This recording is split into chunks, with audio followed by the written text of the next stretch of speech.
दे दिया, भले ही हमारे देश का प्रधानमंत्री कुछ भी कह रहा हो। उन लोगों को कैसे समझाएंगे जो राजनीतिक पार्टी के नेता होकर, चुने हुए विधायक होकर भोपाल में लोगों की भीड़ इकट्ठी करके इमैनुअल मैक्रों के खिलाफ नारे लगवा रहे हैं और ये कह रहे हैं कि जब तक वो माफी नहीं मांगता तब तक हम प्रोटेस्ट करते रहेंगे।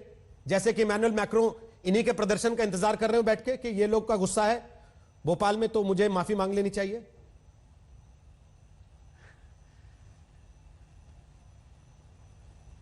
देखो सरदाना भाई, पहली बात तो यह है, इन लोगों की हैसियत क्या है, इन लोगों की औकात क्या है, और ये लोग जो है कहना क्या चाहते हैं, करना क्या चाहते हैं, पूरी दुनिया को क्या संदेश देना चाहते हैं।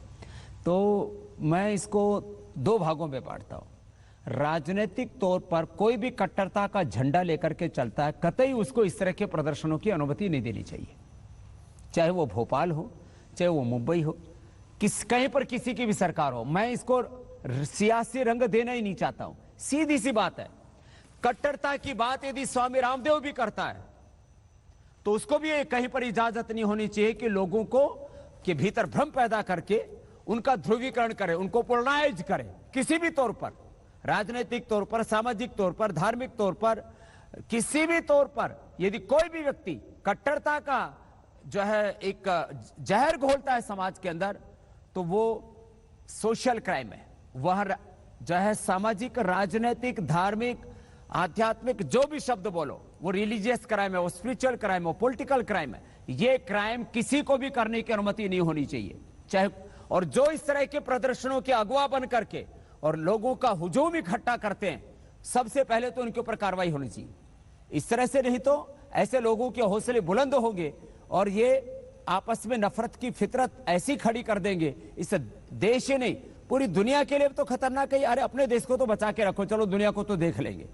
ये बहुत गलत बात है। और जो इस तरह के कार्यक्रमों की अगुवाई करते हैं, ऐसे जो जुलूस निकालते हैं, इस तरह के जो जलसे करते हैं, उन लोगों के ऊपर भी कठोर कार्रवाई होनी चाहिए, चाहे वो मुंबई में हो, चाहे वो मध्य प्रदेश में हो, चाहे वो और कहीं पर खड़े होंगे, चाहे वो कल को कोई अलीगढ़ में खड़ा होता है, चाहे कोई हरिद्वार, काशी, मथुरा में खड़ा होता है। मजहबी कट्टरता की अनुमति किसी को नहीं होनी चाहिए। मैं एक मजहब विशेष की बात नहीं कर रहा हूं, वो हिंदू को भी नहीं होनी चाहिए, जैन को भी नहीं होनी चाहिए, सिख को भी नहीं होनी चाहिए, ईसाई को भी नहीं होनी चाहिए, वो बौद्ध को भी नहीं होनी चाहिए। महाराज, आप और ये तो पॉलिटिकली करेक्ट रहने की कोशिश करते हुए बात कर रहे हैं। तौर पर मैं देखता हूं सोशल मीडिया में रोज ये जानते हुए कि सामने क्या हो रहा है, कौन कर रहा है, किस लिए कर रहा है, आप उसके बावजूद बैलेंसिंग कर रहे हैं ना लगातार कि इसको भी नहीं होना चाहिए, इसको भी नहीं होना चाहिए, इसको भी नहीं होना चाहिए, इसको भी नहीं होना चाहिए।